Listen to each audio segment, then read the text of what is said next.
Hello, hello, good morning. Good morning po sa atin lahat. Yes, good morning po sa atin lahat. Ngayon po ay magpapahayag ulit tayo ng salita ng Diyos.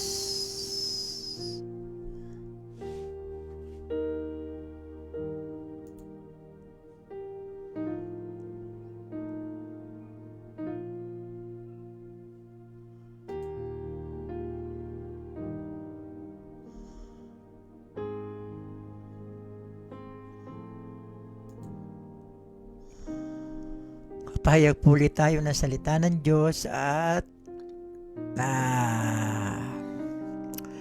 ating muling tatalakayin yung part 2. Yung part 2 po ng Pauline Doctrine na ating binigkas noon, no, yung ating pinahayag noon na ngayon po yung ating tatapusin. Ano po, sana matapos natin. At kayo po ay pagtyagaan nyo pong panoodin ito simula hanggang katapusan. Napakaganda po ng topic na ito. Opo mga kapatid.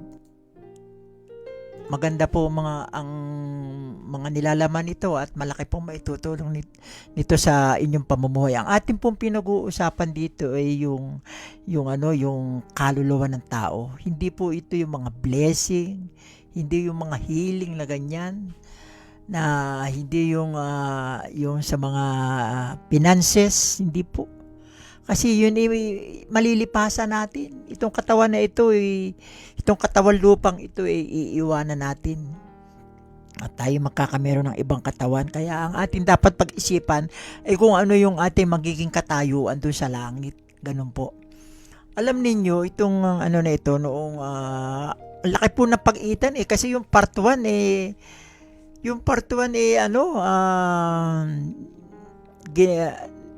binigay ko noong July 23, last month. Dahil po nagkameron tayo ng malakas na bagyo, yung bagyong Egay. Kaya ang nangyayari po, naputol po yung ating online internet. Tapos noong last week lang po na ikabit. Kaya ngayon ko lang po maitutuloy uli yung part 2 natin. Napaka-importante po nitong part 2. Tapos ngayon naman August 20, halos isang buwan po. 3 days lang ang pagitan. Oo, 3 days lang ang pagitan. So, alam nyo mga tagapakinig, mga kapatid, nung ginagawa ko po itong topic na ito, nawala yung aking pangamba dahil alam niyo, tuwan-tuwa ako mag-service sa Panginoon Lagi kong iniisip Lord, marami bang nagbubukas ng video na ito? Lord, sana naman marami magbukas at marami makarinig at marami ang maligtas. Kasi talagang kung hindi niyo po ito alam, mga kapatid, sasabihin ko sa inyo, hindi kayo mapapasama sa rapture. Napaka-importante po nitong Pauline Doctrine na ito. Napaka-importante po nito. Ito po yung nagdi-demonstrate ng Espiritu at ng kapangyarihan ng Diyos. Itong Pauline Doctrine, at ito'y akma po para sa atin, para sa kaligtasan ng body of Christ. Ngayon, kung hindi nyo ito maintindihan, sorry to tell you, malalayo po tayo doon sa kaligtasan. Napakagaling po ng kaaway, mga kapatid. Alam nyo bang ang mga kaaway, ang kanilang ginagawa ang kanilang tinatrabaho ay tungkol din sa Diyos. Kaya malilito kayo malilito kayo. Biro nyo, anong sinabi niya doon sa 2 Corinthians 11:14? Ano siya? Nagtatransform na angel of light. Nagiging mabuti siyang anghel. nagiging mabuti siyang sugo ng anghel. Kinukopya niya yun. Kinukopya niya yung gawain ng mga mabubuting anghel. So ano ba ang gawain ng mga mabubuting anghel? Gumawa ng kabutihan. Ayusin. Kasi sila ang katulong ng tao para mapanuto ang sila ang katulong ng Diyos para sa tao. Sila yung messenger. So, ano nangyayari? Tinutwist nila yung truth na para sa inyo, para kayo maligtas. Tinutwist niya para hindi nyo maintindihan. Tapos ano pong nangyayari? Marami siyang ginagamit na leader din ng simbahan. Doon sa kasunod na verse, 2 Corinthians 11:15. Marami siyang ginagamit na din na leader ng simbahan. Kaya mag-iingat kayo. Baka kayo isang leader na ginagamit kayo at kayo naman na mga member, yung palang leader nyo, iba na ang sinasabi. Siyempre, kung ano sinasabi ng leader, yun din ang inyong magiging panuntunan. Yun din ang inyong susundin kasi yun ang leader nyo So, ang ipag-pray natin, mga kapatid, yung mga churches na sila'y magising. Huwag silang padaya. Huwag silang padaya sa ginagawa ng kaaway. Opo. Dahil pagka kayo nalayo, sayang yung inyong kaluluwa. Sayang yung inyong buhay. Kaya sana po yung ating isusunod na topic yung how to deal with sin. Kung paano natin i-deal yung kasalanan. Pero may pumasok po sa akin maganda, kaya kailangan bumbahin natin ng bumbahin I-expose natin kung ano yung ginagawa ng kaaway para sa mga leader natin ng ating simbahan. Alam nyo, nirerespeto ko yung iba't ibang denomination ng simbahan dahil sino ba ako? I am nobody. I am nothing. Hindi naman po mataas ang ating pinag-aralan. Hindi naman wala tayong PhD. Pero sinusunod ko yung katulad ni Pablo. Ito, basahin nyo na lang itong verse na ito.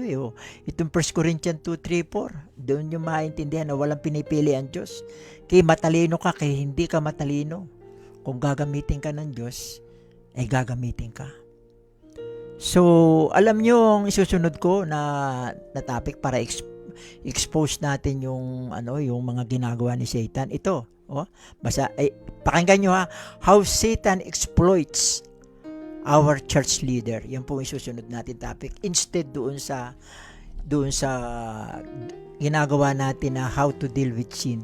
Magaganda po yung mga topic na pumapasok sa ating isipan. Ang sarap po maglingkod sa Panginoon. Yung wala kang iniisip na papalitan ka ng Diyos, bibigyan ka ng hindi ko po iniisip yung ganyan, yung tungkol sa mga perang ganyan. Ang iniisip ko yung ating buhay sa eternity. Our life in eternity, yung po iniisip ko. Kaya, patuloy po kayong makinig. Katulad ngayon, halos isang buwan tayong hindi nakapag So, sige,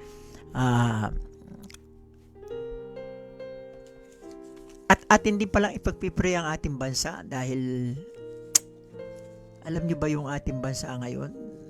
Ito hindi lang siniseryoso ng ating gobyerno. Medyo hindi po maganda yung ginagawa ng China sa ating bansa.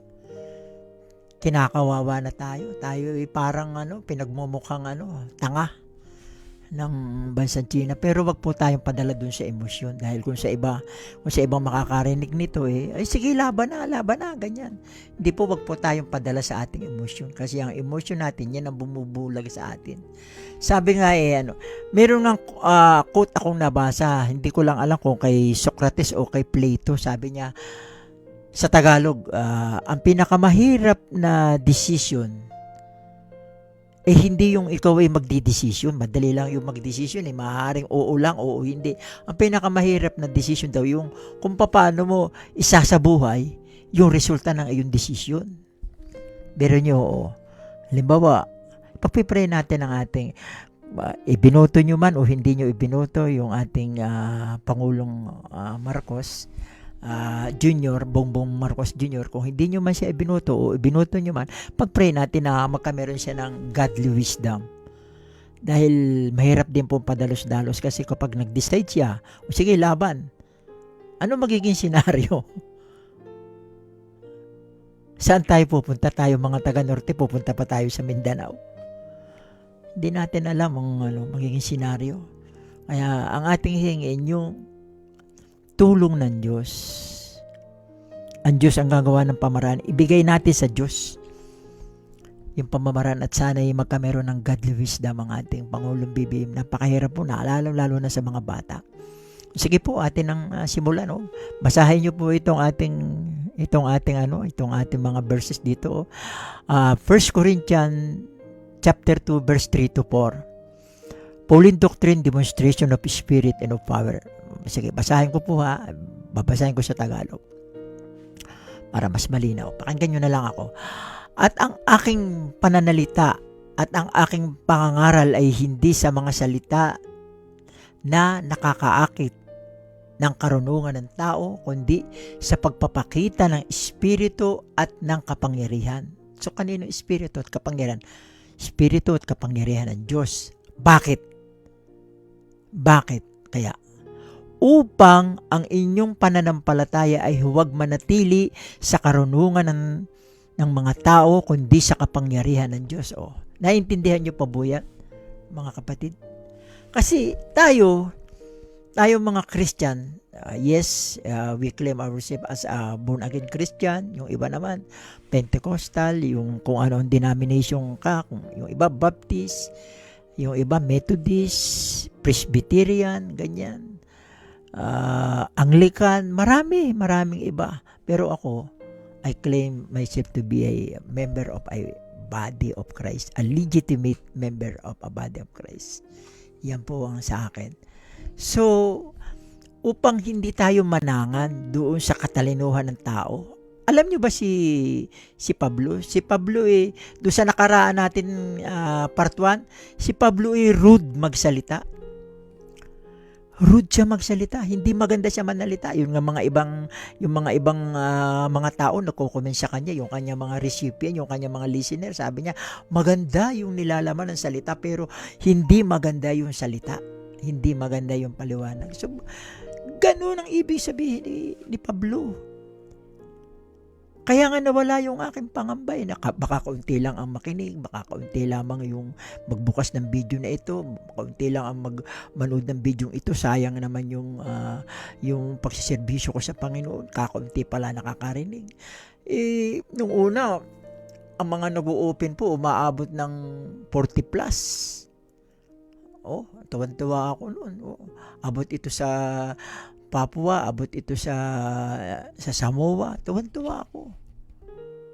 Yung ibang mga kaibigan ko pa sa Kuwait, nagbubukas din sila.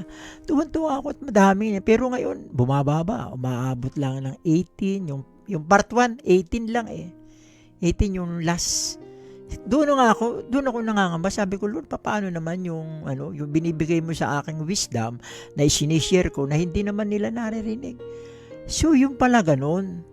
Hahayaan natin na kapag ito'y narinig, kahit saglit lang, ay yung demonstration ng Holy Spirit at saka ng kanyang kapangyarihan.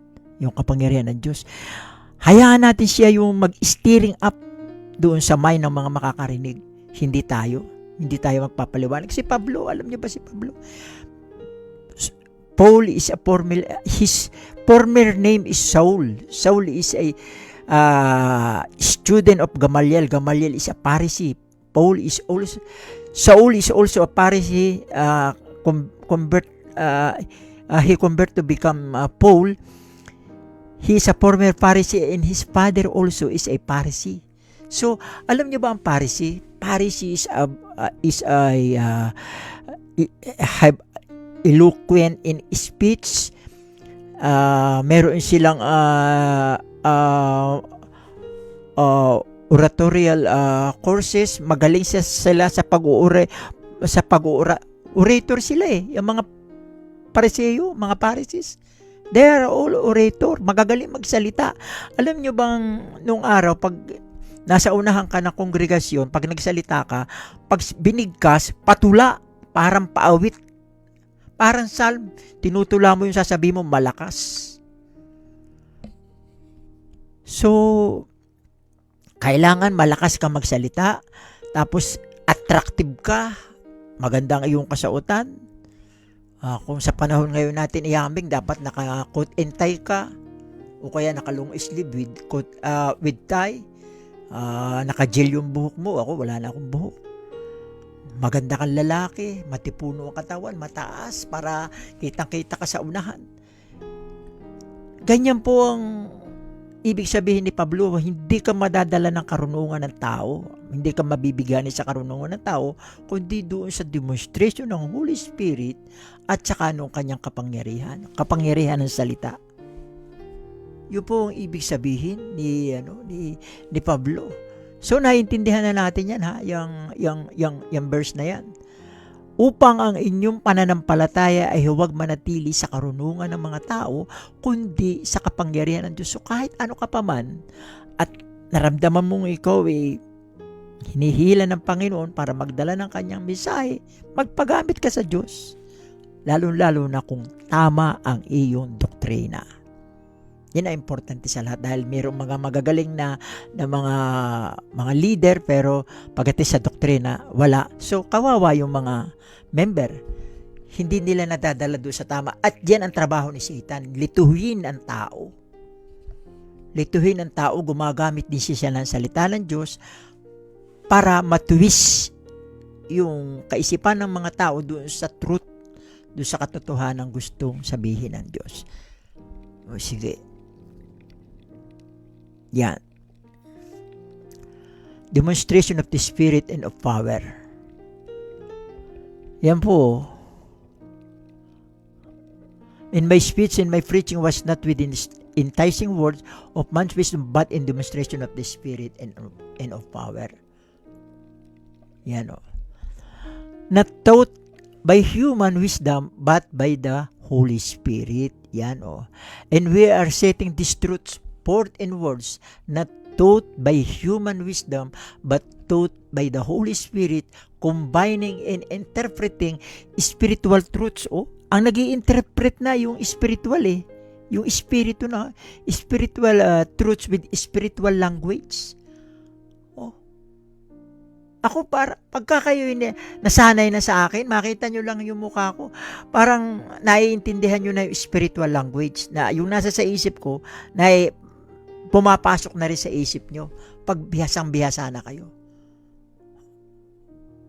Pag na-strike na kayo ng Holy Spirit, pag na-steering up na yung inyong mind, dahil nakikinig kayo dun sa sinasabi ko, siya na magtatrabaho siya na magtatrabaho sa inyo, at siya na magpapaliwanag. Siya na aayusin na niya, i-organize na niya kung ano yung natututunan ko, ay makukuha nyo rin. Kasi mystery ito Mystery ito. Ito yung meron na, pagka na-strike na kayo ng mga words dito sa Pauline Doctrine, makakameron na kayo ng fullness in Christ. Fullness na. Hindi nyo na kailangan yung mga kung ano-anong gifts na inyong pang nanaisin, yung mga gifts of healing, gifts of prophecy. Hindi na kailangan yan. Kasi meron na tayong fullness in Christ. Perfect man na tayo, because yung ating inner man, yun ang lumalakas na nagkakameron tayo ng power na mai-put off yung ating old man. Pero pag wala pa kayong power na mai-put off yung inyong old man, at kayo nagpapatuloy pa sa kasalanan, doon yung mararamdaman na mahina yung indwelling sa inyo ng Holy Spirit. Kaya nga ang ating topic ngayon, demonstration of the Holy Spirit. O sige, tuloy natin. Ito in interpreting spiritual truth with spiritual language to those who possess the Holy Spirit. Yung pinuposes ng Holy Spirit. Nai-interpret natin yung kung ano yung halimbawa, nagbigay ako ng verse, siya na mag-describe sa inyo, siya na mag-i-interpret yung Holy Spirit na. Hindi na ako. Pero nyo, ang ganda niyan. Pero sasabihin ng iba, Very extreme naman yan, pastor natin. Very naman, deep yung inyo. Malalim, hindi yan pwede sa mga basic Bible study. No. Kaya sinasabi nyo malalim dahil tinutuwis ang inyong kaisipan ng kaaway. Tinutuwis niya. Gumagawa siya ng hadlang. Sinasaraduhan niya yung pinto para hindi makapasok yung truth dun sa kaisipan nyo. Yun pong ibig sabihin nito. Sige, ito. Anuhin natin itong demonstration of the Spirit. Yan o. Basahin nyo ha. Sabayan nyo ako ng pagbasa para maintindihan nyo. Blessed are we. Teka, paliitin natin. Hoops, teka. Bago tayo pala magsimula. Magaling, hindi pa tayo masyadong nakakapagsimula. Mag-pray muna pala tayo para mas maganda. Panginoon, marami pong salamat sa umagang ito. Ngayon pong August 20, 2023. Tulungan niyo po ako dito sa topic na pinagkaloob niyo po sa akin. Itong Pauline Doctrine, a demonstration of spirit and of power. Tulungan niyo po ako, Panginoon. Kayo po ang mag-stir up sa mga kaisipan ng mga recipient, ng mga listener natin, na para sa ganun po ay maintindihan nila at pumasok sa kanilang puso itong mga salita ito na galing sa inyo, Panginoon. Pagkalooban niyo po kami ng proteksyon, kalakasan, wisdom, at saka strength, O Lord God. At kung sino man ang may karamdaman, Panginoon, pagalingin niyo po. Yes, Lord God, sa mga tagapakinig natin. Hallelujah, hallelujah. Marami pong salamat at kayo ang kasama namin, Ama, sa pagpapaliwanag po ng mga salitang ito. Ito po ang aming dalangin sa pangalan ni Jesus. Amen. Sige po ha. Basahin po natin. Yan po. Basahin po na. Sabayan nyo na lang po akong basahin. At habang binabasa ko, papaliwanag ko po para hindi po tayo matagal. Ano po? Kasi medyo mahaba-haba ito. Sige. Blessed are we Gentiles because we believe in the Lord Jesus Christ. The revelation of the Holy Spirit is revealed to us for Paul's purpose is to preach the gospel to those who have not yet known Christ. At it is written, those who have not heard about Him will see, and those who have not heard will understand. Romans chapter 15, verse 19 to 21. We must know that God, Father, Son, and the Holy Spirit acts. Ito po yung pinaka-importante sa lahat acts in different ways at different times. So, hindi po pare-pareho. Hindi pare-pareho. Dito po tayo nililinlang ng kaaway. Kasi ang ginagawa po ng kaaway, pinagsasama-sama yung trabaho ng Holy Spirit, which is, yun ang ayaw ng Panginoon dahil hindi tayo magiging grace. Kapag ka po yan nagsama-sama, yan ang gustong-gusto ng kaaway, yung pagsama-samahin, yung mga itinuturo ng Old Testament, yung mga itinuturo yung earthly ministry ni Christ nung siya nasa lupa pa, at saka yung itinuturo ni Pablo, rarambulin yan ang gustong-gusto ng kaaway. Pag yan inirambul at yan ang naging faith nyo, ang nangyayari lang sa inyo, dahil kayo nagbabago, ang nangyayari lang sa inyo, emosyon. Yung katulad ng pinaliwanag ko kanina, yung sa ating bansa, emosyon tayo. Dahil pagpipray natin, sige, laban tayo sa China. Emosyon lang, pero hindi natin ginagamit ng ating utak. Tayo ang magiging kawawa sa bandang huli. Yes. Marami ang nagpapakamatay sa kahiya, marami ang namamatay sa pagtatanggol sa bayan, pero gamitin din natin ang ating utak. Hindi ko naman sinasabing tayo maging duwag, pero gamitin natin ang ating utak. Ganon din dito sa pananampalataya. Yung ating emosyon napakalakas, tayo nagbago, tayo hindi na dating naninigarilyo, tayo dating umiinom ng alak, tayo dating nagsusugal, tayo nang bababa, hindi na tayo gumagawa noon dahil tayo nararamdaman natin tayo na bago. Hindi natin naiintindihan yung pala emotion lang. Wala doon yung wisdom kasi tinutwist ni Satan. Sabi ko nga sa inyo, si Satan gumagamit din ng salita ng Diyos at siya'y nakukunwaring angel of light. Ang angel of light, yan yung mga messenger ng Panginoon para sa atin kung paano tayo mapapanuto, katulong yan ng Diyos. So siya ay gumaganap na ganoon. Siya ay impostor. Siya'y counterfeit ng tunay na angel of light. So, nagpapaliwanag siya ng gano'n, sige, ganyan ang gawin nyo. Nararamdaman natin, kasi hindi natin alam kung nagtitrigger sila dun sa ating emosyon. Yung ating emosyon, napapagkamala natin, banal na ako kasi nagagawa ko na itong ganito. Banal ko na ito. Hindi po, kailangan po alam natin kung paano tayo maliligtas. Dapat po alam natin kung ano yung sinasabi ng Diyos, yung panuntunan. Kaya dito po, ipapaliwanag po natin, dito yung sinasabi dito, we must know that God, Father, Son, and the Holy Spirit acts different ways at different times. What the Holy Spirit did then noon is different from what He did now. Iba yung ginagawa niya noon at iba rin yung ginagawa ngayon. Kaya ang ating topic, demonstration of the Spirit. Ano po? That is what is called the dispensation that in all the writers of the Bible, only Paul mentioned that 4 times. Saan po? 4 times na minention niya na. Una doon sa 1 Corinthians 9:7, ikalawa sa Ephesians 1:10, pangatlo doon sa Ephesians 3:2 at ang pang-apat doon sa Colossians 1:25. Binanggit niya yung tungkol sa dispensation. So napaka-importante po nitong dispensation. Pero yung ibang denomination, pag narinig na nila yung dispensationalism, tumataas na yung kilay. At ang pumapasok sa kanilang kaisipan, extreme teaching, very deep teaching. No, hindi yan very deep teaching. Si Satan lamang ang nagpapadip niya sa inyo. Tinatakluban yung inyong pangunawa para hindi nyo maintindihan. Pero yung ang tataas ng inyong mga pinag-aralan, kayong mga ibang pastor, kung ikukumpara kayo sa akin, ako anong lang ang natapos ko. Pero hindi nyo ito naiintindihan. Nasa Bible ito. Ang gusto lang ng Diyos ay tayo maging well-organized doon sa pag-handle ng Bible. Magkameron tayo ng rightly dividing. Alam natin kung paano natin gagamitin yung Bible.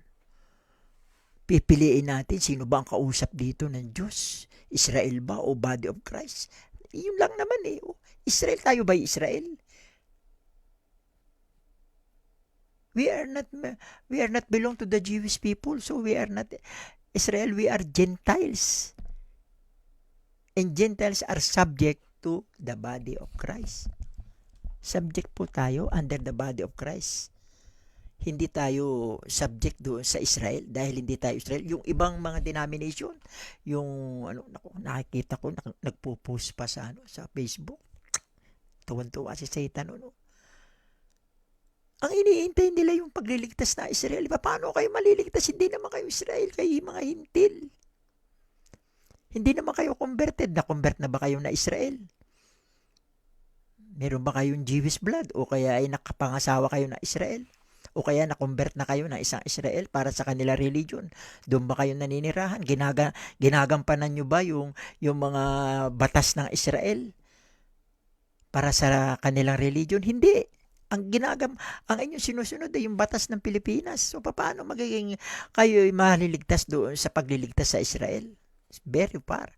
Kung kayo nakapangasawa ng isang Israel, kung mapangasawa nyo si Gal Gadot, si Wonder Woman, kung hindi ako nagkakamali, si Gal Gadot isa siyang Israeli. Kung mapapangasawa nyo siya, doon kayo titira sa Israel, may pag-asa kayo. Napakaganda ni Gal Gadot, si Wonder Woman. So, kung hindi kayo ganun, bakit kayo nagpapatuloy sa ganyan? Niluloko nyo lang yung mga sarili. Meron yung iba nagpapatunog pa nung ganyan, yung katulad ng ginagawa ng Israel, yung parang trompeta ng sungay ng hayop.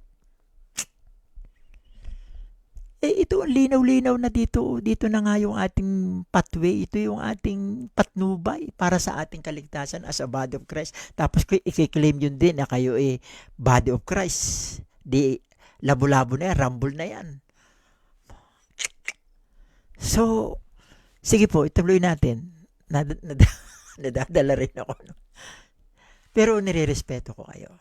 Irerespeto ko po yan, lalo-lalo na yung mga classmate ko na, ano, na dahil dati akong Catholic, irerespeto ko kayo. Yan o. In the past, before the ministry of Christ in Israel, ito pakinggan nyo mabuti ha, John the Baptist spoke of the, dito iba yung trabaho ng Holy Spirit dito, iba kaysa trabaho ng Holy Spirit ngayon. May malaki po itong pagkakaiba, ipapaliwanag natin sa inyo ha. In the past, before the ministry of Christ in Israel, John the Baptist spoke of the Pentecostal identification with the Holy Ghost. Sabi dito, I indeed baptize you with water under repentance. I indeed baptize you with water unto repentance. Tunay na binabaptismuhan kita ng tubig sa pagsisisi. But he that cometh after me is mightier than I, whose shoes I am not worthy to bear. He shall baptize you with the Holy Ghost and with fire. Siya yung magbibinyag. So, sino ang nabinyagan dito? And fire sa Matthew 3:11. Ito, para itong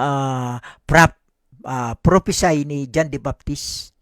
Noong siya ay nagbibinyag doon sa mga Israel, binibinyagan na yung mga Israel, hindi siya nagbinyag ng Pilipino.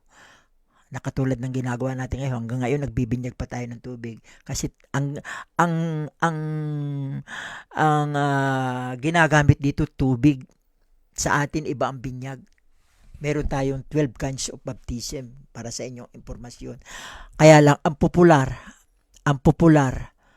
at saka yung sikat ay yung baptism of water. Kaya yun lang ang naiintindihan natin. Akala natin yun lamang ang baptism, pero we have 12 kinds of baptism. 12 po, 12 kinds of baptism. Kaya nga lang, popular yung water baptism. At yan itinatanggap ng gobyerno natin. Sige, tuloy natin ha. The Pentecostal believers were baptized with the promise Holy Ghost power. Jesus said before His ascension, bago nag-ascension yung ating Panginoon papunta sa langit, dahil nag-ministry siya dito sa lupa, pagdating ng 33 years old niya, siya pinako sa krus, namatay. He was descended into hell, and the third day he arose again from the dead. Tapos hindi siya nagpahipo kay Magdalena noon, umakit sa langit, bumaba uli, at siya nanahan ng 40 days. Yan yung tinatawag na Pentecost. 40 days siya. At sabi niya dito, Jesus said before His ascension, for John truly baptized with water, but ye shall be baptized with the Holy Ghost not many days hence. Simula ngayon, hindi daw maraming araw ang lilipas at mababaptize kayo ng Holy Ghost. You shall receive power after that the Holy Ghost comes upon you. So, tandaan nyo yung ginawa ni John na pagbibinyag ay sa tubig. Tapos dito, sabi niya dito ay magbibinyag naman but ye shall baptize with the Holy Ghost, not many days, you shall receive power. With fire ito Holy Ghost naman ang mag-ano doon. So, sige, tuloy natin. Yan. Kasi pag-uusapan natin dito yung ating identity, yung demonstration of the Holy Spirit do sa identity natin sa ating sitwasyon ngayon, sa ating ano bang identity sa Tagalog, sa pagkakakilanlan natin na tayo ay body of Christ. Kaya naglagay ako dito nitong thumbnail na ito na many members but one body. Yan. Si Christ yung head, tayo yung iba't ibang lahi ito. At dito meron ding chance kung maniniwala yung Israel dito, kasi ito ay both Jews and Gentiles yung member ng body. Kaya nga ang ganda ng salvation ng mga Israel dual ang kanilang salvation. Para kumbaga sa Pilipino, yung dual citizen, nagpunta ka ng Amerika, pwede kang Amerikano, pwede kang Pilipino. Sila ganun din. Kung sila maniniwala doon sa sinasabi ni Pablo, pero ang kasamang palad, nireject sila dahil nireject nila yung pangangaral ni Pablo. Kaya yung pagliligtas ibinaling na lang ni Pablo doon sa mga hintil. Kung mababasa nyo doon sa Acts 28:28, inilipat na sa atin. Kumbaga, naging full-fledged para sa atin doon sa katapusan ng Acts. Pero yan pinapaliwanag ko sa inyo ng mabuti. Kasi ang pangangaral po, kailangan din galing sa meron ding teaching hindi puro preaching. Kasi yung preaching, ang nasusunod lang doon yung naglilid sa inyo, yung nakatayo sa harapan. Wala na kayong karapatan. Dito, ang sinusunod natin yung salita ng Diyos. Kaya may teaching din, meron din paliwanag, merong explanation at interpretation. Yan sabi dito, yan. So, yan. Yan ang ating identity.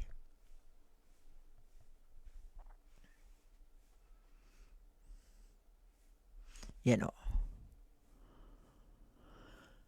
Our identity in church with is His body Our identity in the church is not the Holy Spirit. Hindi na yung Holy Spirit. But in Christ. Yung tayo na kay Kristo na. Although the Spirit dwells in all believers, yes, nananahan sa atin yung Holy Spirit, pero ang nakakita sa atin, si Kristo. Bakit kaya? Dahil yun ang Espiritu ni Kristo. Kasi iisa naman sila God the Father, the Son, and the Holy Spirit. Pag minsan ang gumagalaw yung Espiritu na tinatawag natin talagang Holy Spirit.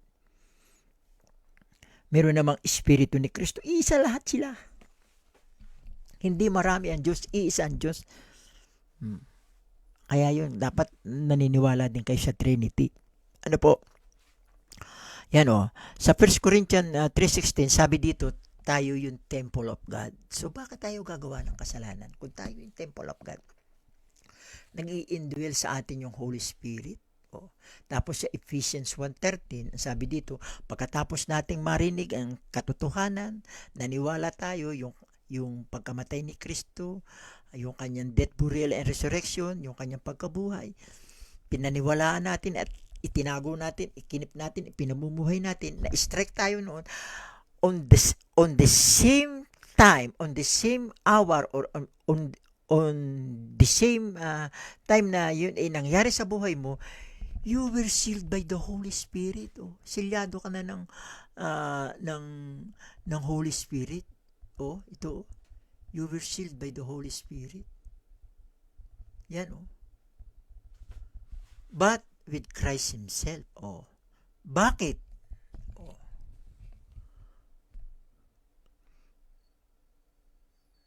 Yan And Paul showed the power of the Spirit. Yan na to In Paul, in Paul showed the power of the Spirit.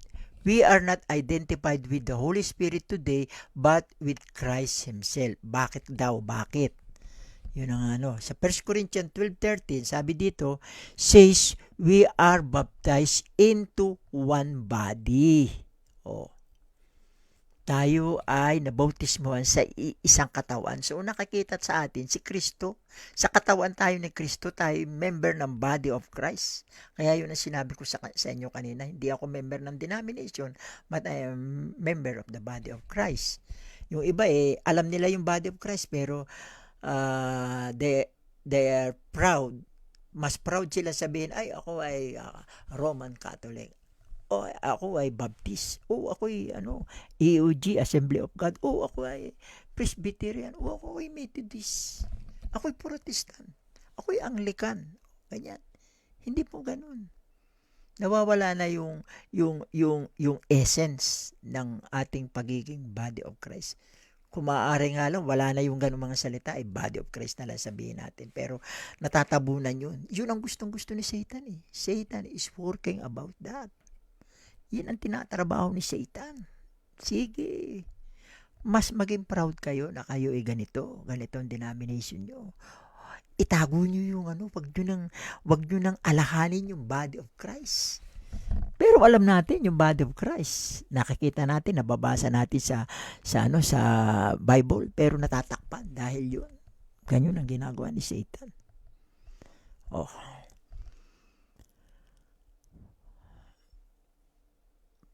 For John truly with For John truly baptized with water, but you shall be baptized with the Holy Ghost. Not many days hence you shall receive power after that the Holy Ghost comes upon you. Sa Acts 1:5-8 yun. Sa pamamagitan ng isang espiritu ay binautismahan tayong lahat tungo sa isang katawan. Kaya dapat nating malamang mabuti ang demonstration of the Spirit sa pamamagitan ng mga bagay na ito. Ano ang punto natin dito? Hindi ganun ha. Hindi ganun yung punto natin doon sa binanggit ko kanina, English. Ito, tayo ngayon binautismohan sa isang espiritu para sa body of Christ ni Kristo. Ito, iba yung bautismo na no? Sila ay makaka-receive ng power after the Holy Ghost comes upon you. So, ibang demonstration yun ng Holy Spirit yun, but it was happen then, ibang panahon yun, different time. At yung ginagawa ngayon ng Holy Spirit sa atin, ngayong panahon na ito, iba rin. So, dapat magkameron ng distinction. Yung demonstration of the Holy Spirit sa ating, yun ang dapat nating itanim sa ating kaisipan. Ano?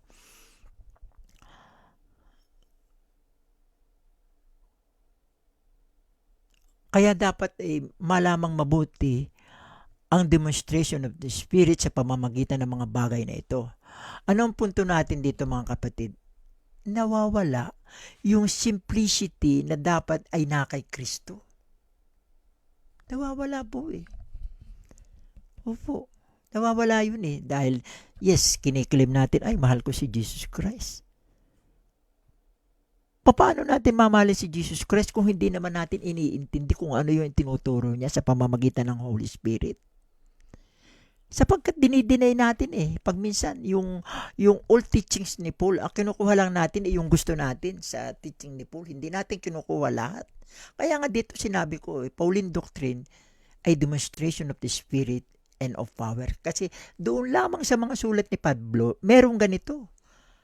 Tingnan nyo yung Old Testament kung merong ganyan. Yung period of time ng ministry ni Christ dito sa lupa. Kung merong ganyan. Wala. Saan lang meron yung body of Christ? Dito lamang. Sa turo ni Pablo. O dito, sa 2 Corinthians 11:3, but I fear lest by any means, ito yung ibig sabihin ng simplicity na kay Kristo ay nawawala. But I fear lest by any means, ito, mas maganda sa Tagalog na lang natin because we are in the Philippines naman. Ngunit ako'y natatakot na kung paanong si Eva ay dinaya ng ahas sa pamamagitan ng kanyang katusuhan, dinaya ng serpent, ng diablo, ang inyong mga pag-iisip ay maligaw mula sa katapatan at kadalisayan kay Kristo. Yung simplicity na kay Kristo, nawawala tayo. Dahil hindi natin naiintindihan. Yung sinasabi ni Pablo, nirarambol natin. Hindi ko sinasabi na wag niyong basahin yung Old Testament. Hindi ko sinasabi sa inyo wag niyong basahin yung Matthew, Luke, Mark, and John. Hindi ko sinasabi na wag niyong basahin. Basahin yun for references. Para dito sa ni Pablo. Kaya nga sabi ko sa inyo nung una sa iba kong mga topic, magkameron tayo ng panoramic view of the Bible. At pagka nagkameron kayo ng panoramic view of the Bible, yung bang hanggang doon sa kalit-liitan, kita nyo.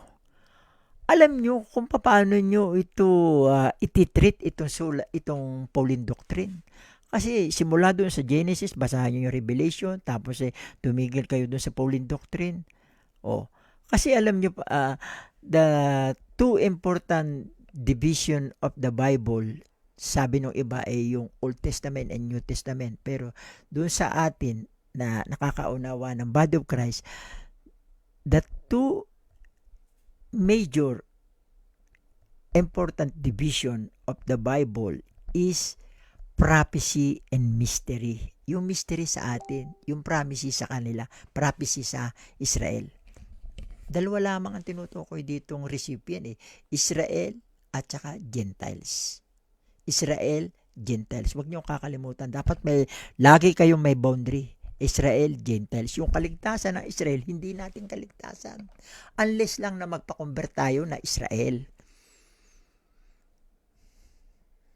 pag tayo nagpa-convert na Israel o kaya ay doon na tayo maninirahan sa Israel, katulad yung mga nagiging mga OFW, ay nasisira na sila doon ng kanilang mga teaching, yung mga doctrines, o kung nagustuhan nila doon, doon na sila. Tapos hindi nila yung nako, mahihirapan kayo. Hindi nyo alam kung ilang beses manalangin ang Israel. Alam niyo ba yung katuruan ng Israel? Sila ay hindi lang 10 utos ng Diyos, yung sa ating ibinibigay dito ng mga ibang nagtuturo sa atin, 10 commandments of God. Hindi lang po 10 yun. Pero yung 10 commandments of God, galing doon. Yan ay katuruan ng Israel, hindi yan sa atin. 10 commandments of God. Galing yan doon sa 613 laws. Yun ang tinatawag na misbut. Misbut, yun ang batas ng Israel. 613 laws. Ngayon, yung pagdarasal, kasama yan sa kanilang batas. Kapag hindi lamang ilang beses yan magdasal, hindi ko nga alam kung ilan lahat eh. Kasi sa Arabo, parang halos ganun eh. Ang Arabo, nanggaling ako sa Middle East. Napakalimit magdasal ang Arabo. Merong dasal ang alas 3, alas 12, alas 9, alas 6, ganyan. Maraming dasal ang Arabo. Hindi, parang halos ganun din ang mga Israel. Nakapagdasal kayo ng 2 beses tapos hindi nyo nadasal yung iba. Nagkasala na kayo. Nasunod nyo yung 612 na commandments pero nagkasala kayo dun sa isa kasi 613 laws yan eh. Wala na. Kaya hirap. Hirap po, mga kapatid. So, ito, ngunit ako'y natatakot kung paanong si Eva ay dinaya ng ahas sa pamagitan ng kanyang katusuhan, ang inyong mga pag-iisip ay mailigaw sa katapatan ng kadalisayan ni Kristo. Binabago ng mga matatalinong tao na pinaiikot ng kaaway ng demonyo ni Satanas na ang tunay na pakay ng banal na espiritu para sa atin ay nawawala.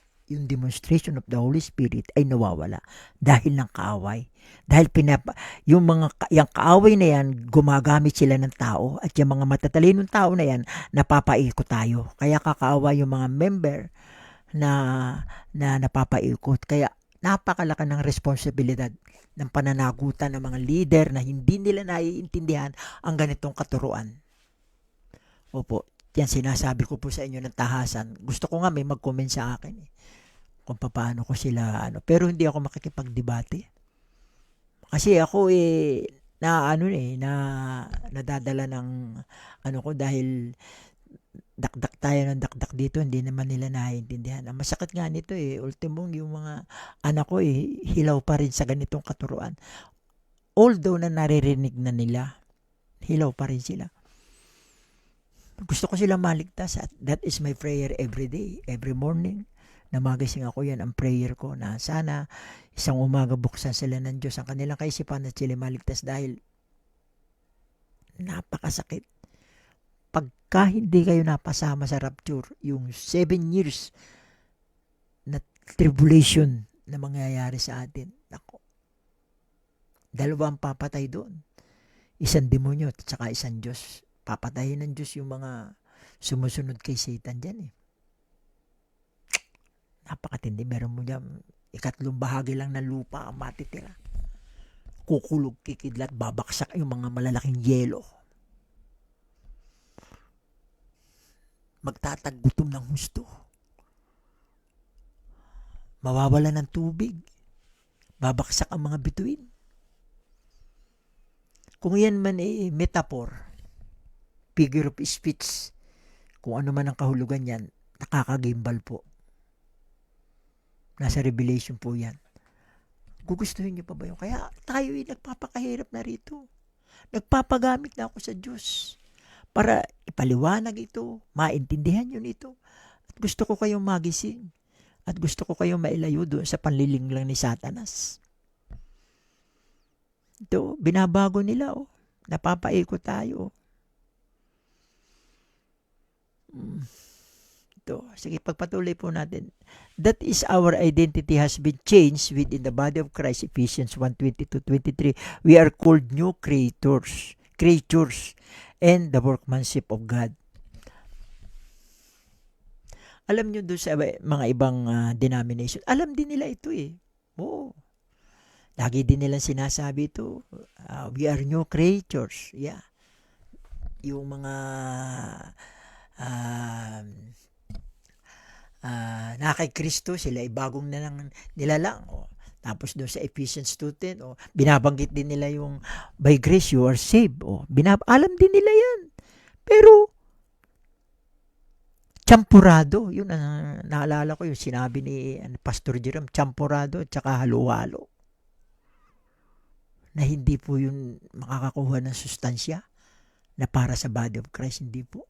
Makakalason po yun. Halo-halo eh. Pero alam din nila ito. Alam din nila yan. Yung workmanship of God dito sa Ephesians 2:10. Alam din nila ito at kanila din itong tinatalakay. Hindi tayo magiging new creatures at workmanship ni God kung walang demonstration of the Holy Spirit. Tandaan nyo yan. Paano ka magiging new creature at workmanship of God kung hindi nyo alam yung demonstration of the Holy Spirit? Wala po. Zero po yan. Sayang lang ang inyong pagod. Sayang lamang ang inyong oras. Sayang lang po. Yung lahat ng mga nagbibigay ng mga malalaking halaga sa simbahan, yung lahat ng may panata na kumakanta, magagaling kumanta. Pero kung hindi nyo alam yung demonstration of the Holy Spirit, wala din po yan. Sayang po. Kasi mayroong kanta ang para sa Israel na kinakanta ninyo. Hindi naman kayo Israel. So, paano tatanggapin ng Diyos yun? Nagbibigay kayo ng malaking tithes, hindi naman ang tithes, salitang tithes para sa body of Christ. Yan para sa, yung salitang yan para sa Israel. At hindi lang yun. Hindi nyo mape-perfect ang pagbibigay ng tithes kasi ang tithes 30% all in all. Hindi ko alam kung 33, 30 o 27% ng inyong kita. Hindi lang po 10%, hindi po ikapo. Yan po pinauso lamang ng mga naunang mga leader ng mga simbahan, yung mga ikapong yan. Ang tama pong pagbibigay ay yung nasa 2 Corinthians na itinuturo ni Pablo. Yun po ang tama pagbibigay. Giving. Tayo po dapat maging cheerful giver. At yung nagtatanim ng malaki, malaki din ang aanihin. At yung nagtatanim ng maliit, maliit din ang aanihin. Yun po ang essence ng giving. So sige, pagpatuloy po natin. God will prepare us to do good through our faith in what He finished on the cross. We should not do false things, especially to our brethren. How are we identified as His creation?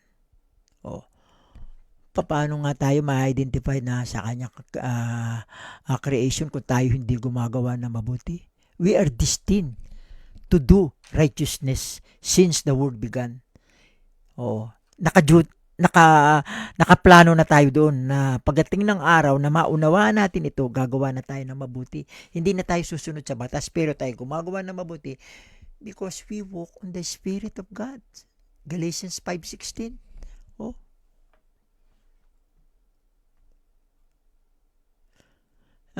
Paano tayo ma-identified as His creation? Sabi dito, through baptism into His death and resurrection. We who trust in the gospel of Christ, without law, without Israel, and without covenants. Hindi tayo kasama sa pangako covenants, hindi tayo kasama sa new covenants, hindi tayo kasama sa batas, at hindi tayo kasama sa Israel, are now identified as member of the body of Christ. Ephesians 1:22-23. Meron po yung verse at nagpapatunay. So, naintindihan nyo na po ha? Yan. Our identity is found in Him as the head of the body of Christ. All saved Christians have the Spirit indwelling them, but the identity of Christian is having Christ in you. Yan, na nasa atin si Kristo. Yan po ay sinasabi sa Colossians 1:27.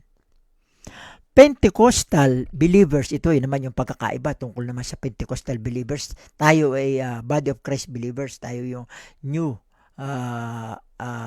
creatures. Tayo yung bagong believers.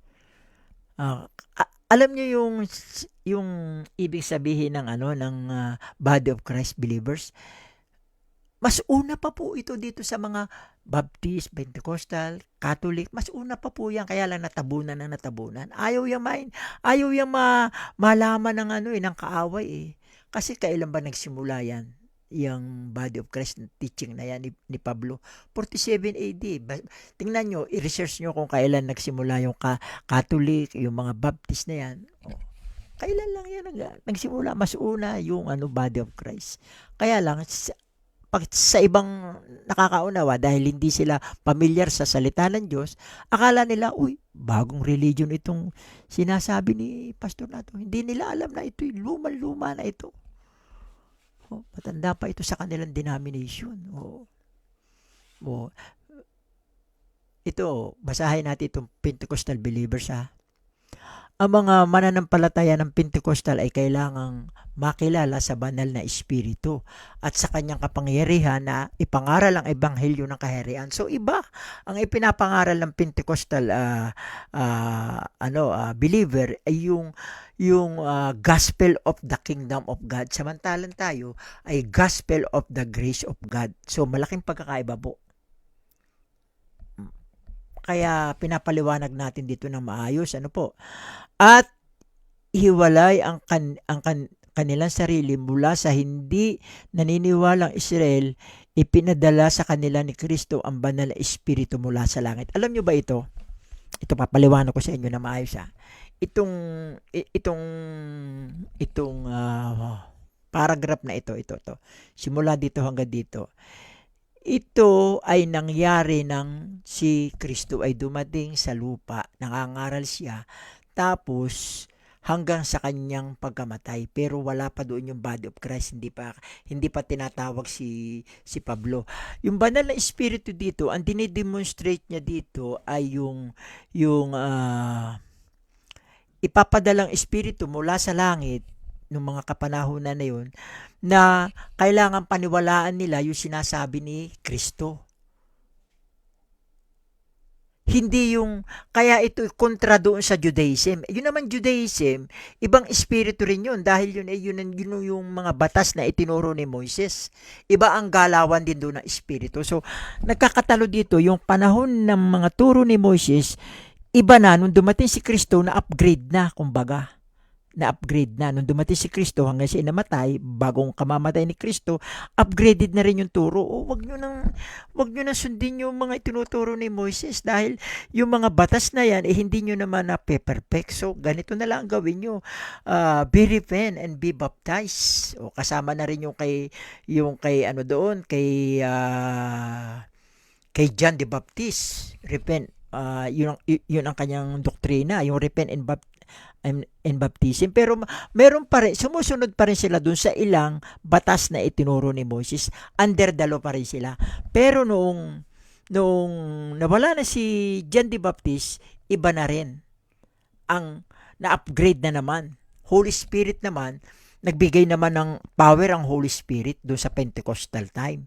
Nagbigay siya ng gift of healing, gift of teaching, gift of prophecy, iba't ibang klase ng gift ang ibinigay. May kapangyarihan na sila doon. Hindi sila namamatay kahit uminom sila ng poison, yung venom, yung pag sila nagsishare ng word of God, kung saan sila, sabi sa kanila, huwag kayong magdala ng kahit isang penny sa bulsa, huwag kayong magdala ng pagkain, dalhin nyo lamang ay isang garment at saka yung isang sandals lang, yan lang.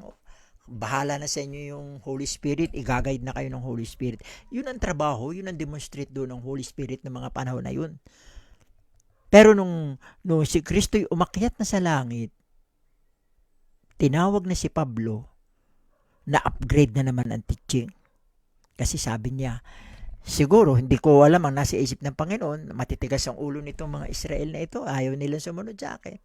Ililigtas ko naman itong mga hintil. Kaya nag-form siya ng bago, yung body of Christ, yung tinuturo ni Pablo. Na iba rin yung demonstration ng Spirit dito at saka ng power. So, ngayon, siguro naman naliliwanagan na kayo. Hindi kayo maliligtas kung hindi nyo ito naiintindihan.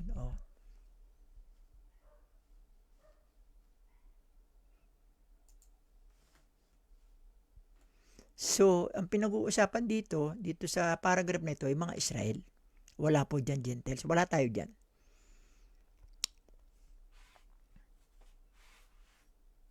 Tapos dito, sige, basahin na uli natin. Believers today need to be identified with the body of Christ and all blessings by grace through His finished work. Yan sa atin. Doon sa blessings, doon sa grace, blessing of grace through His finished. Yun lang eh. Simple-simple lamang. Papaniwalaan lang natin na kaya siya namatay sa krus dahil sa ating kasalanan. Grace. Grace lang po. Hindi yung kingdom of God, yung law, hindi tayo susunod sa batas, kundi yung grace lang. Pero tayo gumagawa ng mas mabuti, higit pa dun sa sumusunod ng law. Because what? Tayo ay workmanship ni God. We are destined. We are prepared to do righteousness since the world began. Na sa oras na makilala na pinaniwalaan mo na yung ginawa ni Kristo, na kaya namatay sa krus dahil sa iyong kasalanan, nakaprepared ka ng gumawa ng mabuti. Nababago na ang tema ng iyong kaisipan. Nakakameron ka na ng put on, put off, na ipuput on mo na yung new creature, yung inyong human, bagong pagkatao, na ipuput off mo yung old sinful nature. Yun, meron ka ng power because of its power. Sige po, ano po? Yan. So, sino yung power of God and wisdom of God? Si Christ. Yan ang nakakita sa atin, si Christ. Yan, power of God. For those who believe in this doctrine, sa lahat ng mga naniniwala daw sa doktrinang ito, hindi ho ito dinadaan itong doktrinang ito, hindi ho ito dinadaanan doon sa patalinuhan, sa katalinuhan ng tao. Ito po yung pagkilos lang ng banal na espiritu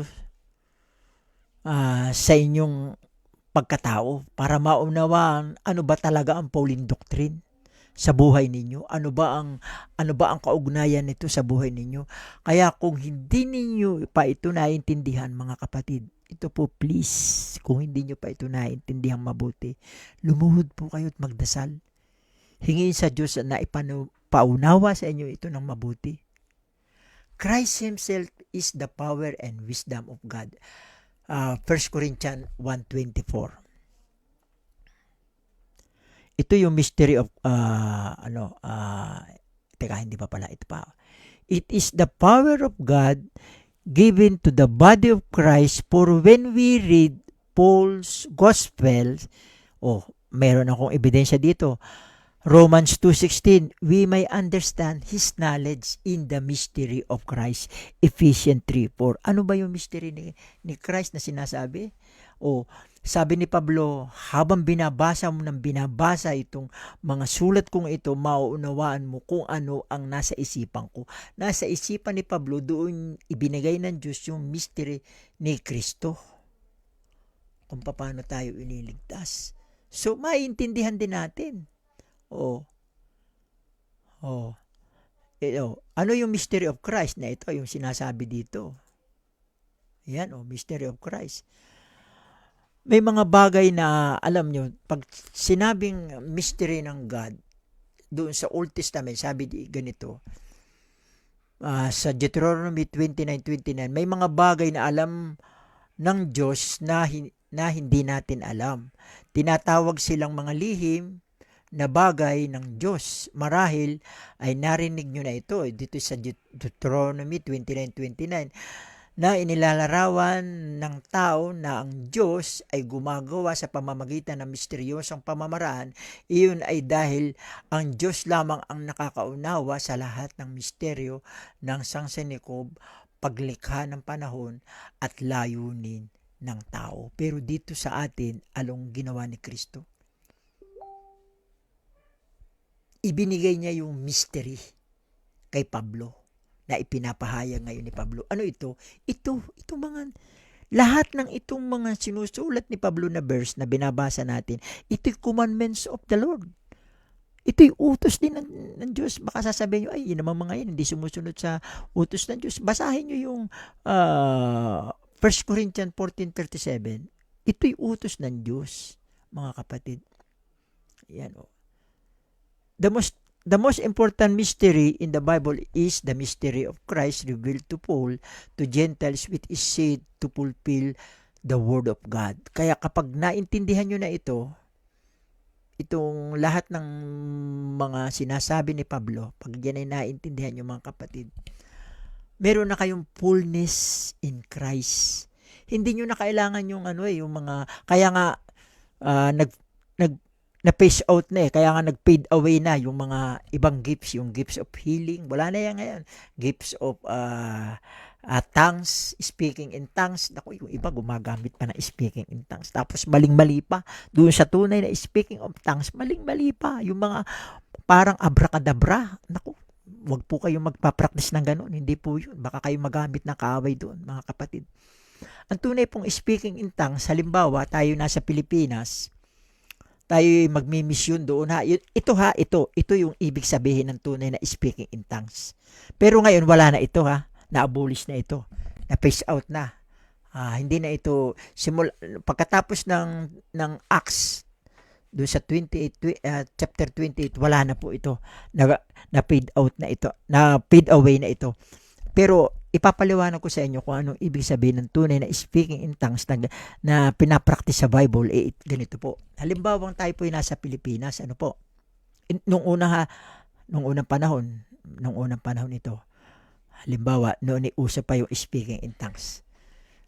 Kasi ito sa Israel naganap Ngayon, pupunta yung mga apostles at saka hindi ito si Pablo. Ito hindi ginanap gumanap din dito si Pablo doon sa early life ministry ni Pablo, pero hindi pa siya Paul ang pangalan, Saul pa ang pangalan niya. Kasi na-convert si Saul doon sa Acts 9, na-convert siya, pero doon sa Acts 13 siya naging Paul. Na-convert naman yung kanyang pangalan doon, naging Paul. So ganito po paliwanag lang ito, paghahambing. Halimbawa tayo nasa Pilipinas, kayo yung mga ngaral ng salita ng Diyos, pupunta kayo doon sa Bisaya. Halimbawa, pupunta kayo sa Bohol. Siyempre, Tagalog tayo nasa Luzon. Hindi tayo marunong magbisaya. Pagdating natin doon, because of the power of the Holy Spirit, ito yung demonstration of the Holy Spirit noong panahon na yun. Then, it was happened then, during that time. Because of the demonstration of the Holy Spirit, because of the power of the Holy Spirit, maiintindihan mo yung salita nila at makakapagsalita ka.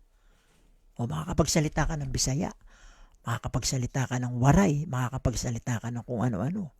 O yun po ang tunay na speaking in tongues, hindi yung blah blah blah blah blah blah blah blah blah blah blah blah. Hindi po ganoon. Sorry to those who practice like that. Hindi po yun tama at baka po kayo magamit pa ng kaaway. Itigil nyo na po yan, mga kapatid. Yung speaking in tongues na yan, naku po, delikado po yan. O sige po, ipagpatuloy na natin. Yan In Romans 1:16, anong oras na?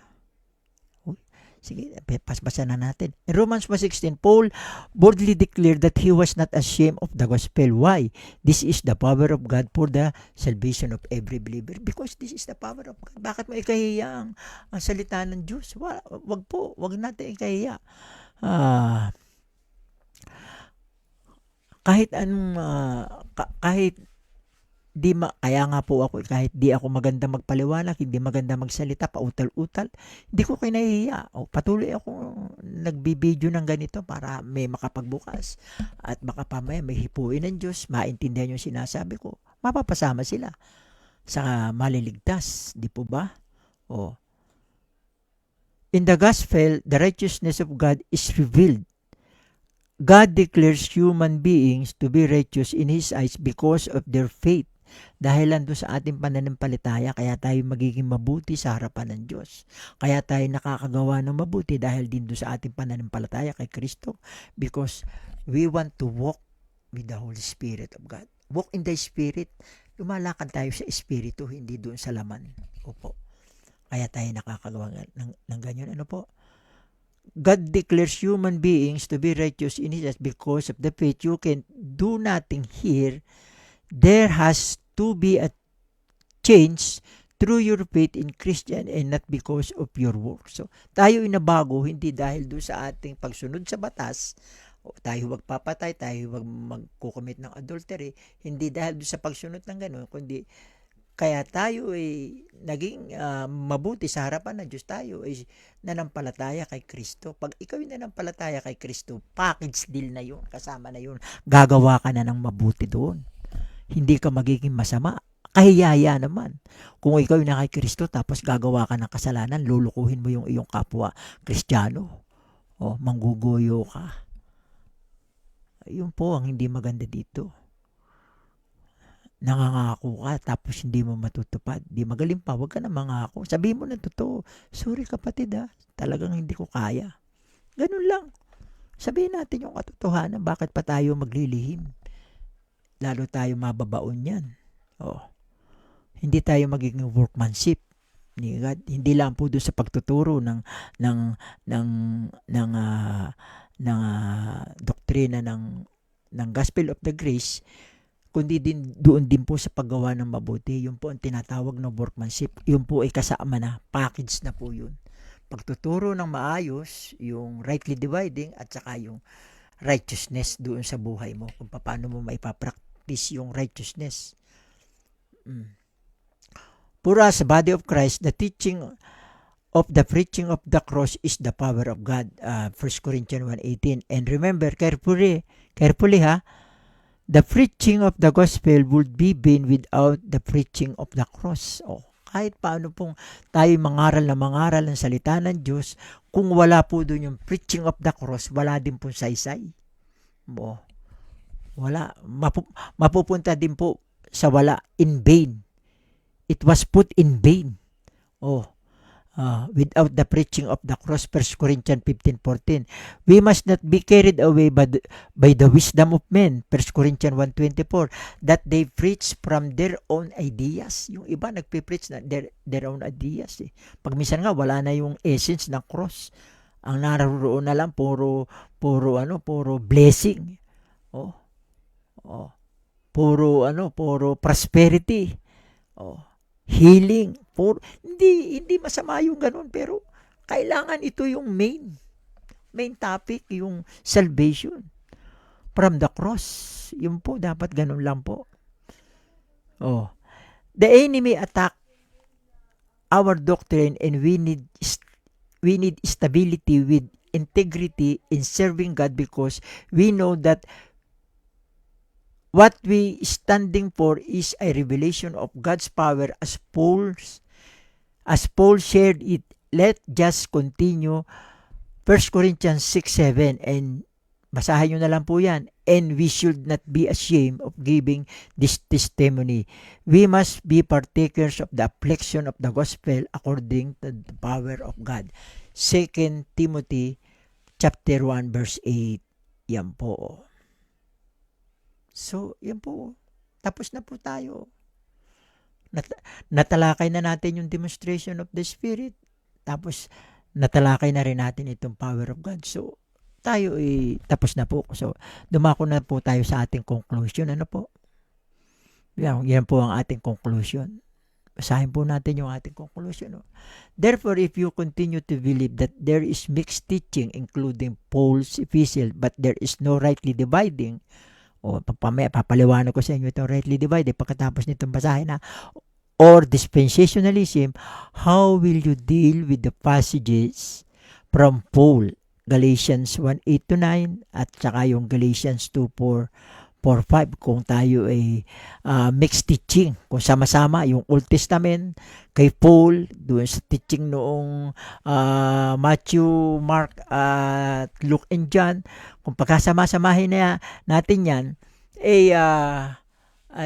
hindi natin maididil na maayos yung passages dito sa Galatians 1:8-9 at saka yung Galatians 2:4-5. Or if you do not believe in the epistles of Paul, I will tell you that that you have no salvation at this present age. Wala kayong kaligtasan ngayon sa panahong ito, mga kapatid. Sinasabi ko po ang katotohanan. Hindi ko po kayo winawarningan. This is the truth. Kaya nga sabi ko sa inyo, pakinggan nyo pong mabuti ito. Dahil ito lahat po kinukuha natin sa Bible. Oh, you have no salvation at this present age. And I assure to you that you are not a member of the body of Christ. Kinikili mo na ikaw ay member ng body of Christ, pero hindi ka member ng body of Christ. And if you keep saying that you are a member of the body of Christ, but not knowing to use and live false doctrine, you are just fooling yourself. Niluloko nyo lang po ang inyong sarili. Kung sasabihin nyo kayo ay body of Christ, tapos hindi nyo naman alam gamitin at hindi nyo alam ipamuhay yung mga sinasabi ni Pablo, yung kanyang doktrina, you are just fooling yourself, mga kapatid. Dito, sa susunod pa ipapaliwanag natin yung rightly dividing and dispensationalism. Yan po. Ang ibig sabihin po ng dispensational, ito po yung God progressively revealed His instruction for man's obedience throughout history. Iba-iba po yan. Yung demonstration ng Holy Spirit, iba din yung galawan ng Ama, ng Anak at ng Espiritu, simula noon, pagdating kay Kristo at ngayong panahong ito. Iba-iba po ang galawan nila. Silang tatlo. So, alam nyo na po yun, yung dispensational.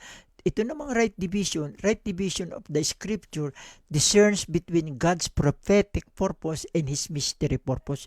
Yun ang sinasabi ko sa inyo kanina. The two major division of the Bible is prophecy and mystery. So, kailangan maintindihan natin yun. Ano ba yung prophecy? Meron pa ba ngayong prophecy? Wala. Ang turo po ngayon hindi na prophecy. Ngayon po yung mystery na. Meron tayong sa Bible, meron tayong mga major prophets, meron tayong mga minor prophets. O yan po, yun yung mga kapanahonan doon sa Old Testament. Hanggang doon sa katuparan ng kapanahonan ng pamumuhay ni Kristo dito sa lupa. Kasi na-prophesy din po yung pagsilang ni Kristo at saka yung kanyang pagkamatay sa krus. Pero hindi na-prophesy yung after the cross. Yun naman yung ibinigay ni Kristo ni Christ kay Paul. Bakit kaya ito inilihim? Kasi kung ito hindi inilihim, machichik ni Satan. Baka hindi ipapatay ni Satan si Kristo sa krus. Kung alam niya na yung pala ang magliligtas ng mga hintil. Dahil ang alam niya sa pag-aakala ni Satan, ang mga hintil, kanya na lahat. Kanya na lahat. Kasi noong mga panahon na nung una, nung nabubuhay si Kristo, ano ba mga hintil? Aso lang tayo.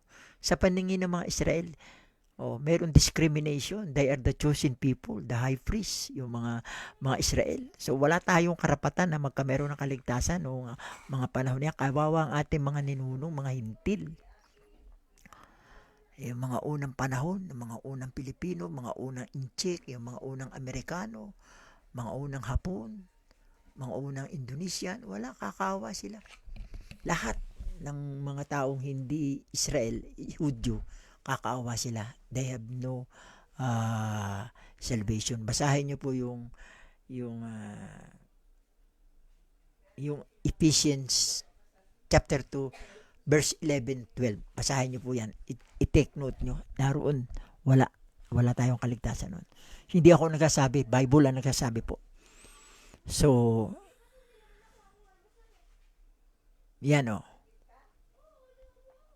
So, paano natin, yan sabi ko dito, paano natin maididil yung passage dito sa Galatians 1:8-9 at saka Galatians 2:4-5 kung hindi natin alam yung rightly dividing at saka dispensationalism. Ano ba yun? Ano ba itong mga verse na ito? Yan o.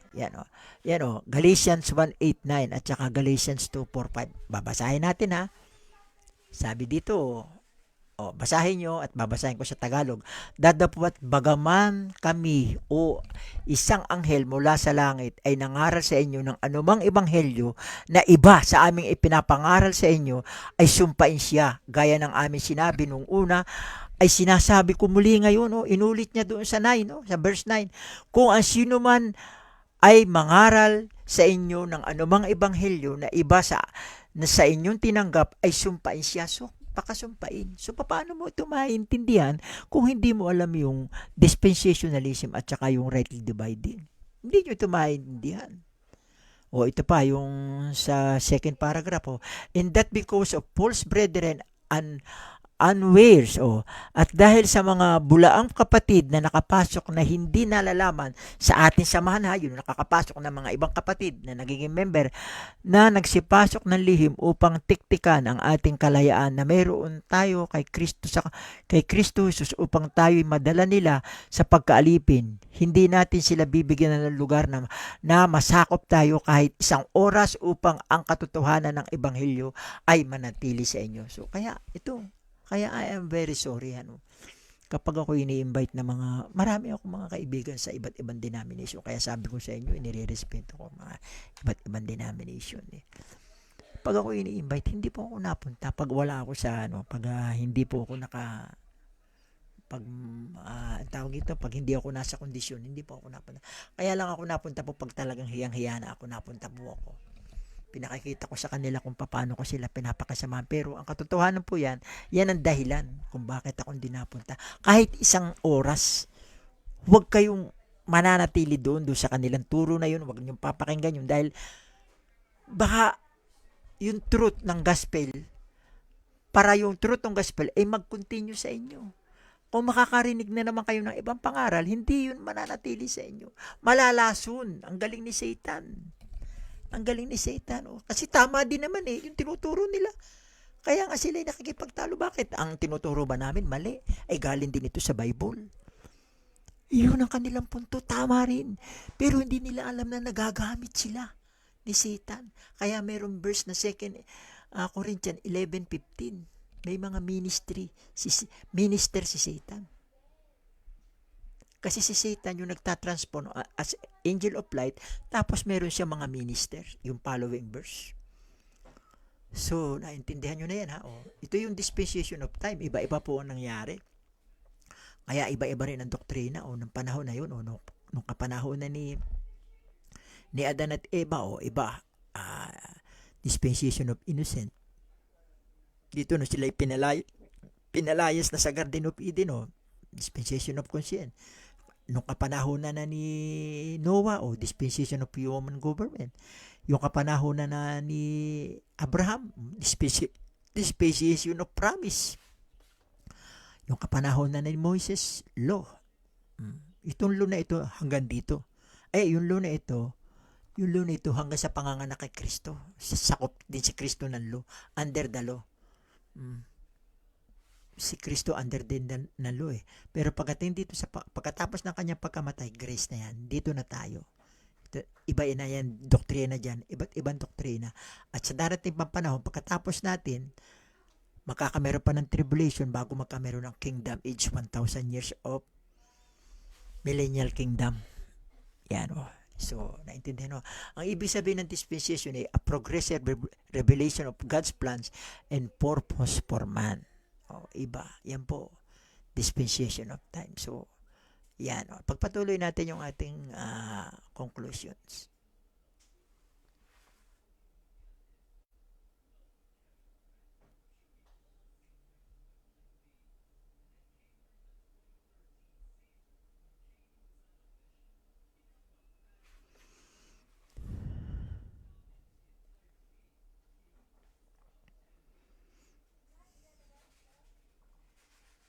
Only when will you be a legitimate member of the body of Christ when you follow what our Lord Jesus Christ revealed dispensationally to Pauline doctrine and live it. Yan po ang ating magiging requirements to become a member of the body of Christ.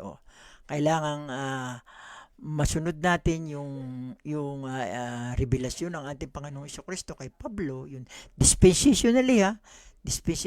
So alam na natin yung dispensation to Pauline doctrine and live it at maipamumuhay natin So ito po yung Pauline doctrine, ito yung Paul in his theology. 13 books po from Romans to Philemon. Yan po yung dapat mayroon tayong boundary dyan. Yan ang ating yayakapin para sa ating kaligtasan. Pero basahin din natin yung Genesis. Tsaka yung mga story, yung mga maraming story, ang ganda po magbasa ng Bible, pero pagdating dito sa 13 books, yakapin natin 'yan sapagkat 'yan ang magiging prinsipyo natin para sa ating kaligtasan. Ano po? Yan po.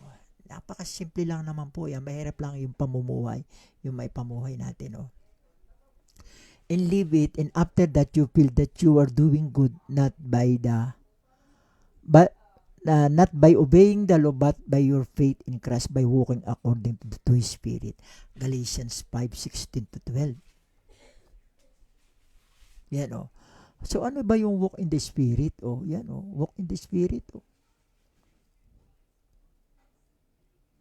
Yan, walk in the Spirit, Galatians 5:16-17. No? This I say then, walk in the Spirit, and you shall not fulfill the lust of the flesh. Para hindi natin mapulfill yung lust of the flesh, kailangan mag-walk tayo sa Spirit. Para tayo maging perfect. Because meron na tayong fullness in Christ. For the flesh lusted against the Spirit, and the Spirit against the flesh, and these are contrary the one to the other, so that you cannot do the things that you should. Kaya hindi natin nagagawa yung ating gustong gawin dahil nakukontrahan sila, yung ating espiritu at saka yung ating laman. Yan po, nakukontrahan yan. At ano pa, para tayo maging mapamabuti, and always ready to wear the armor of God. Ito po yung pinaka-importante, yung armor of God. Then, at saka yung walk in the Spirit. Dalawa po ang pinaka-importante para tayo maging righteous, para mapulpil natin yung ating pagiging fullness in Christ, mapulpil natin mabuti, ano. Yan, yung armor of God, helmet of salvation, sword of the Spirit, breastplate of righteousness, shield of faith, belt of truth, shoes of the gospel. Ephesians 16 po yan, and there will be the fruit of the Spirit. Yeah, kapag kayo po lagi nating ginagawa yung walk in the Spirit at saka yung lagi natin sinusuot yung armor of God, magbibir po tayo ng fruit of the Spirit. Kailangan po tayo magbir nito. Itong love, joy, peace, patience, kindness, goodness, faithfulness, gentleness, and self-control. Dapat po yan mamumunga tayo ng ganyan. Tayo lalago sa ganyan. Ano po? Yan, by believing Paul's epistles and giving verses for our salvation by our Lord, and 1 Corinthians 15:1-4 will save you by ito, wag na nating banggitin ito, basahin nyo na lang ito na paulit-ulit. Napaka-importante po nito. Pag na-strike nyo ito, makakameron kayo ng na matitrigger kayo na basahin yung Pauline doctrine. Pagka na-strike kayo ng verse na ito, itong 1 Corinthians 15:1-4, by keeping it and the rest of his gospel that he wrote reinforce these verses. Remember, all Paul's letters revealed by Christ are ito yung sinasabi ko kanina, are commandment of the Lord. 1 Corinthians 14:37, hope you will believe this message for your salvation. Ito po yun, Ito, narito pala yung 15:1-4. Moreover, brethren, I declare unto you the gospel which I preach unto you, which also you have received, and wherein ye stand, by which also you are saved, if you keep in memory what I preach unto you, unless ye have believed in vain. Kung hindi nyo i-keep in memory, mawawala din ito. Nga, binabasa nyo, pero mawawala din kung if you will not keep in memory. That I preach unto you. For I delivered unto you first of all that which I also received, how that Christ died for our sin according to the Scriptures, and that he was buried, and that he rose again the third day according to the Scripture. Yan, Remember, all Paul's letter revealed by Christ are commandments of the Lord. Ito na yun, 1 Corinthians 14:37-38, if any man think himself to be a prophet or spiritual, let him acknowledge that the things that I write unto you are commandments of the Lord. But if any man be ignorant, let him be ignorant. 1 Corinthians 14:37, hope you will believe this message for your salvation. Yan po ang aking inaasahan. Paniwalaan niyo po itong mensaheng ito para sa inyong kaligtasan. Maliligtas po kayo. Yakapin niyo po ito. Panindigan niyo po ito. Yes, at maging prinsipyo niyo sa inyong buhay. Sige po, tayo po'y manalangin. Ano po? Maraming salamat sa inyong pakikinig. Na manalangin tayo. Feedback round po tayo. Sige. Panginoon Diyos, maraming salamat po, Panginoon. Sa maikli ko pong paliliwanag, Panginoon. Sana po'y naunawaan ng mga tagapakinig ng iyong mga hinirang. Yes, Lord God. Ang mga mensaheng ito, napakabuti mo, O Diyos, at lagi mo akong ginagamit, Panginoon. At ako naman ay magpapagamit sa inyo. Kaya patuloy niyo po akong pagkalooban ng kalakasan. Patuloy niyo po akong pagkalooban ng katalinuhan, Panginoon, upang magampanan ko ang aking tungkulin bilang servant mo, bilang alipin mo, Panginoon, sa pamamagitan ng iyong salita. Yes, Lord God. Sana po'y nabuksan ang kaisipan ng maraming mga naliligaw na landas. Alam ko po na maraming mga Kristiyano, they're seeking your salvation, pero hindi po nila matagpuan, Panginoon. Lord, nakakalungkot po, Panginoon, dahil ang kaaway patuloy na gumagawa para matwist yung kaalaman at pangunawa ng tao para sa kaligtasan, Panginoon. Lagi siyang gumagalaw, at Lord, sana'y ang iyong kapangyarihan, yung demonstration ng iyong espiritu, yung demonstration ng iyong kapangyarihan, ang manaig, Panginoon. Yes, Lord God. Kahit sa kaunting salita lamang ng iyong salita, ng salita ng Diyos na inireveal mo kay Pablo, sana'y maunawaan ng mga tagapakinig, Panginoon. Hallelujah, hallelujah. Pinupuri kita sa araw na ito. Sinasamba kita sa kalakasan, sa katalinuhan na pinagalo mo sa akin sa buhay ng mga iyong mga tagapakinig, Lord God. Salamat, Panginoon. Salamat po. Maraming salamat. At kung sino man po may mga karamdaman na sa inyong mga tagapakinig sa oras na ito, pagalingin niyo po siya. Hindi po ako manggagamot, kayo po manggagamot. Yung mga nagkukulang po sa kanilang mga pananalapi, punuin niyo po ang kanilang mga kakulangan sa buhay, Panginoon.